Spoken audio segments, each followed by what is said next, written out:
भाऊ अडकले इथं आणि हे भाऊ मॅट टाक इथं.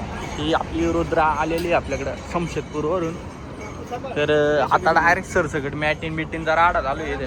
डायरेक्ट लोखंडी बेड आणि सिस्टीम. हे गाडीचे आपले मालक आहे.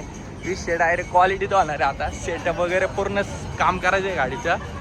आणि हे आमचे विनायक सर आणि हे या गाडीचे मालक आहे. आणि शिवमल्हार पण आलेली आपल्याकडं. त्या गाडीसाठी पण आपला सेटअप टाकलेला आहे. आणि ही त्यांचीच गाडी आहे जयशंकर. त्या गाडीत पण आपला सेटअपचंच काम चालू आहे. तर त्या गाडीत आपला बेडचा सेटअप टाकायचा आहे 10 इंचीमध्ये. हे शीट वगैरे निघून जाईल आणि आपला असा हा बेड येणार आहे इथं. अशा प्रकारे हा बेड आहे. त्याला डिक्की वगैरे सामान वगैरे ठेवायला मस्त मध्ये. कसं आहे मग यावं लागतंय ना, यावंच लागतंय भाई.